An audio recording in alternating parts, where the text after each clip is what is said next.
कोई भी लड़का, जैसे हमने देखा एक जाट और जहां दास सर्विस करता था नहर विभाग में, वहां चिनाई का काम करता था, राजमिस्त्री कहलाता था, राजमिस्त्री। और गांव में भी उसने राजमिस्त्री कहते थे जाट होते हुए भी। तो इसी प्रकार एक ब्राह्मण का लड़का दिल्ली में नाई की दुकान खोल रहा है, बार्बर, तो उसको राजेश बार्बर कहते हैं, जबकि वो पंडित है वर्ण से, लेकिन कर्म से वो बार्बर नाई कहलाता है। तो इसी प्रकार हमारी ये जातियां बनती चलेगी, ग्रुप बन गए। फिर क्योंकि पहले व्यवसाय परंपरागत होते थे और उसी परंपरा में विवाह होना इसलिए कंपलसरी था, क्योंकि जैसे एक जाट की लड़की और कुम्हार का व्याधि, तो जाट का व्यवसाय कुछ और है और कुम्हार का कुछ और, जाते सारे बर्तन फोड़ेगी। और कुम्हार की लड़की कुम्हार के ब्याह जा, तो उसको पहले ट्रेनिंग होती है उस काम की, वो ठीक जाते ही रलमिल हो जाती थी। इसलिए हमारा विवाह अपने वर्ण में ही अपने होना कंपलसरी था, अनिवार्य था उस समय। इसी तरह किसान की लड़की किसान के ब्याह जाती थी, तो वो काम से पहले ट्रेंड होती थी, झगड़े ना बढ़ते, काम खराब नहीं होते थे।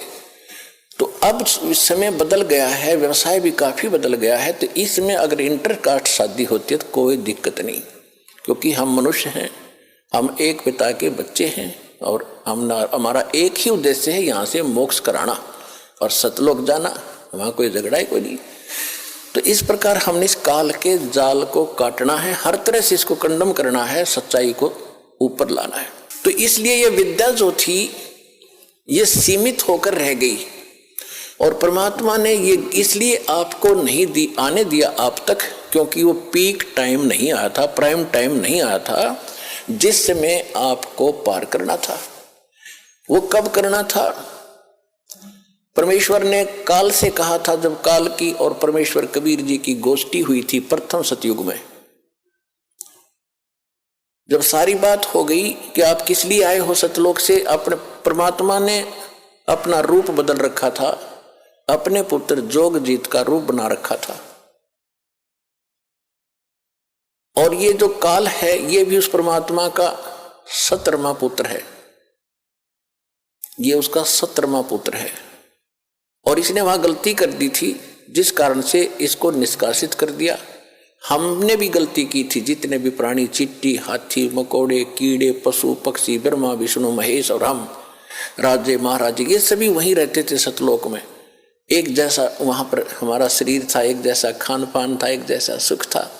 तो हम अपनी गलती से इस कंगाल के साथ आ गए। यहाँ कुछ भी चीज पूरी नहीं, हर समय हर एक चीज का अभाव रहता है। मार मार एक रोटी का काम पूरा ना होता सारे जीवन में जीव का। पशुओं ने देख ले, उसके पीछे भाग रहा है उसको खाने के लिए, हिंसक पशु जैसे पशु हैं दूसरे शाकाहारी, वो सारा दिन घास चर चर के खाएं जार निकालें जार, खाएं जार निकालें जार, मर जाओ। क्या यही जीवन है? सतलोक में सारी सुविधाएं हैं, जो खाओगे वही बॉडी में ही हजम होता है, ना कोई टट्टी ना पेशाब, उसमें कुछ नहीं होता। ऐसा गजब का ना कोई, अब सोता उठते आदमी फ्रेश होता है, फ्रेश होते सबसे पहले टट्टी मास दे है। तो यहाँ तो ऐसा ही रहेगा।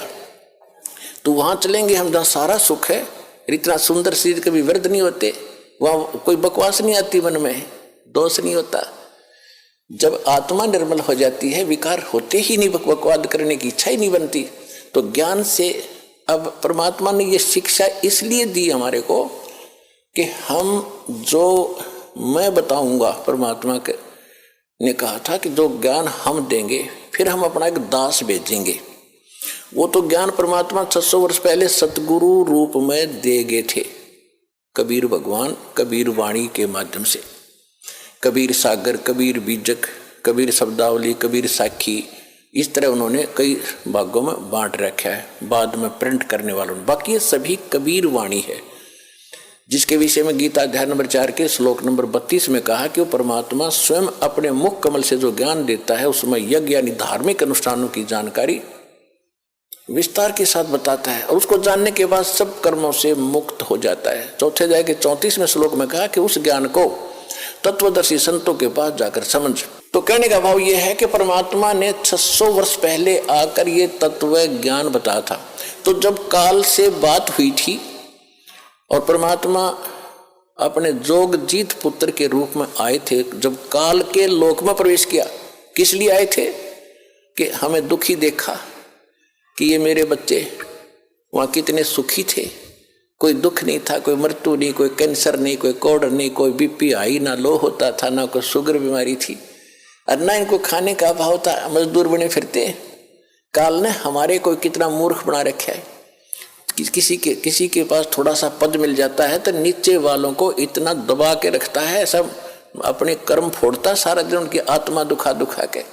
चाहे कोई फैक्ट्री मालिक है, चाहे कोई IAS IPS अधिकारी है, या कोई डॉक्टर इंजीनियर जज है, ये नहीं देखते तुम कर क्या रहे हो, ज्ञान नहीं है, किसी की आत्मा दुखावे। होय होय, उसका ये परमात्मा के बच्चे हैं। आप कहते हैं जो तगड़ा व्यक्ति और निर्बल को सताता है उसकी आत्मा रोती है।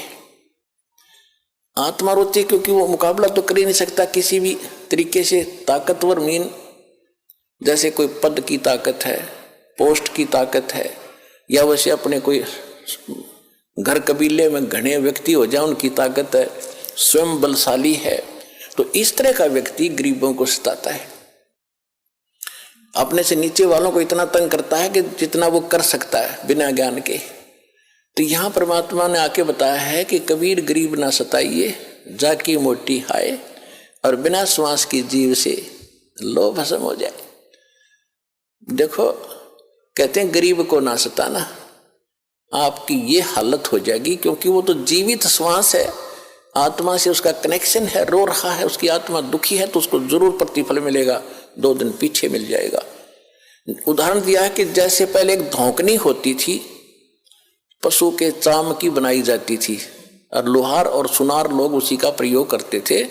उसमें ऐसे एक हैंडल सा लगा लेते थे, उसको पकड़ के ऐसे करते थे, आगे उसका एक छोटा सा सुराख होता था उस चमड़े में, और वहीं से वो हवा लेती थी और फिर ऐसे छोड़ते थे, तो वो हवा फूंक मारती थी अग्नि में, ऐरन में, जहाँ पर लोहे को गर्म किया जाता था, पिघलाया जाता था। तो परमात्मा कहते हैं कि वो बिना जीव की श्वास, यानी मरे हुए जीव पशु की खाल की श्वास ने लो को भस्म कर दिया। और ये तो जीवित सांस है, आहे जो आए है, कहते ये गरीब ने ना सताइए, जाकी मोटी हाय, और बिना जीव की श्वास से लो भस्म हो जाए। और तुम तो जीवित श्वास को दुखी कर रहे हो, तुम्हारा क्या हाल हो जाएगा। तो इस काल ने हमें नो भी पाप एक दूसरे के साथ अपने कर्म बिगाड़ने के लिए सिस्टम पूरा फिट कर रखा है कि इनकी बिरान माटी कर दूं, और फिर ये अपने वो एक दूसरे का किया कर्म यहाँ भोगते रहे और आजीवन दुख पाते रहे। और परमात्मा इसलिए आते हैं कि ये बुरा करते हैं अनजाने में।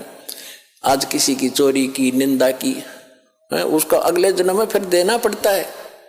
कोई दामाद बनकर लेगा, बेटी भी लेगा, धन भी लेगा, और फिर मर जाएगा और बेटी विधवा होगी, फिर उसके पालन पोषण में बच्चों के लगा रहेगा वो मूर्ख।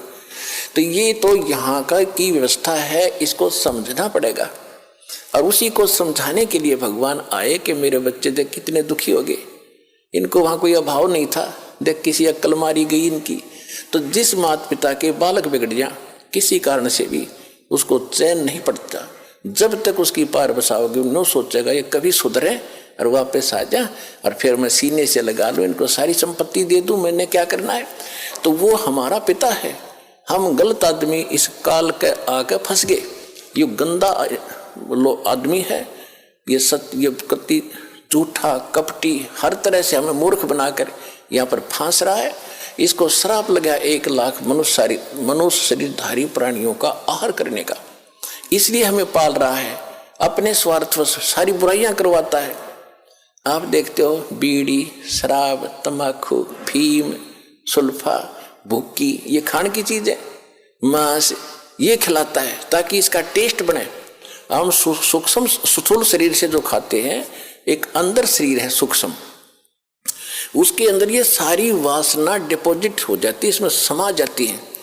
कुछ अधिक आहार तो लग जाता है शरीर के पोषण में, स्थूल के शेष जो वासना है उसका टेस्ट होता है, वो अंदर जाता है, समाता है जीव के माध्यम से, और फिर इनको ये कवर तो ऊपर रह जाता है, यही छोड़ जाते हैं। सूक्ष्म शरीर जब जाता है मनुष्य का एजडित रहता है, जब तक दूसरे प्राणी में नहीं जाता। ये सूक्ष्म शरीर एजडित होगा, तो ये तो ऐसा है जैसे सर्प कांचली छोड़ जाता है और सर्प अलग होता है। तो हम तो उस कांचली की क्रियाक्रम में लगे रहते हैं। यहाँ पर कभी गंगा ठा के ले जाएंगे, कभी कितब कर्म कराएंगे। वो सांप तो जा चुका है, वो तो है नहीं इसमें। तो उस जीव को फिर तपतशिला पर डालता है, वहां उनको बुरी तरह तड़फाता है। क्योंकि जिसने ज्यादा हुक्का पी रखा है, जिसने ज्यादा शराब पी रखी है, मांस खा रखा है और ज्यादा भूखी पी रखी है, कोई नशीली वस्तु है, कि वो टेस्ट है उसका, उस काल का, मन का, ये मन उसका एजेंट है। तो उनको ज्यादा समय तक उस तपतशिला पर जलना पड़ता है, वहां चटक मटक होते, हाहाकार मचती है। जिन्होंने थोड़ा ये बकवाद कर रखी होती है, वो थोड़े समय तक तपतशिला पर रहता है। तपत की टुकड़ी, एक तवी है, तवा समझ लो, बड़ी ये तई होती है, बड़ी बड़ी रोटी बनाने की, इन पर रखते हैं भट्टियों पर। इस तरह की बहुत बड़ी है पत्थर की, और उसमें अपने आप गर्म होती है। उसके फारेनहाइट का भी अंदाजा नहीं कितनी गर्म है। और जिन्होंने ज्यादा यह मांस, शराब, तम्बाकू प्रयोग कर रखा है और वासनाएं की है, तो वो ज्यादा समय तक दुखी रहते हैं, बहुत समय तक। उनको बहुत समय ज्यादा माल होता है उनमें, तो देर से निकलेगा सारा। और जिन्हें कम कर रखे हो जल्दी फारिग होकर गधे कुत्ते बनोगे, फिर जाना कहीं नहीं, रहना यहीं पर है। तो जहां पर ये तपतशिला पर जीव भुनने जा रहे थे, परमात्मा वहां आकर खड़े हुए अपने पुत्र जोगजीत का रूप बना के। उधर से काल ने पहले तो उन बच्चों को समझाया जो वहां दुखी हो रहे थे। वो पूछ रहे कि हे परमात्मा, परमात्मा के वहां पहुंचते ही कबीर भगवान के, उनकी सबकी जलन बंद होगी। वो भट्टी न्योकी नो जल रही है, तो ये तो न्योकी नो गर्म ऐसे ही, और उनका कोई आंच नहीं। जैसे प्रहलाद भगत के आंच नहीं लगी, भगवान की कृपा से एक बिल्ली के बच्चे, एक कुम्हार ने आवा लगाया था। आवा लगाते थे मटके पकाने के लिए। कच्चे मटके में बिल्ली की आदत होती है कहीं से बच्चे उठाए कहीं रख दिए। उसने रातों रात एक मटके में बच्चे रख दिए। कुम्हार ने वक्त से आकर वो घड़ा नीचे दाब दिया, पहुंच गया जहां भी, ठाठा धर दिया फटाफट जल्दी में, और अगले दिन उस दिन आग लगा दी उसमें। फिर वो बिल्ली आई घूम फिर के आहार करके, तो उसके चारों तरफ रोए, हाहाकार मचा रखा, बच्चे म्याऊ म्याऊ करे। तो कुम्हारी बड़ी दयालु थी, भक्त सी भगवान की, पूर्व जन्म की। वो संस्कार देखो कैसे बिगड़ते हैं और कैसे बनते हैं। तो उस कुम्हारी को पता लग गया कि ये तो बिल्ली के बच्चे इसकी मटके में रह गए और अब हमारे वश से बाहर की बात हो गई। और अब माँ को पता होता है बच्चों का कितना दुख है, वो भी माँ थी और बिल्ली भी माँ थी। तो कुम्हारी ने मालिक से अर्ज लगाई, हे परमात्मा, हम पर पाप बनेगा, गलती बन गई, हे दाता इसके बच्चे बचे। उधर से वो बिल्ली भी पुकार रही थी। तो मालिक ने क्या किया, देखो पूर्व जन्म के दास जो आपको कह रहा है, ये काल कैसे बर्बाद कराता रहा, क्योंकि ऐसी परिस्थितियां पैदा कर देता है कि हम अपनी पूंजी को नाश करते ही रहे। अब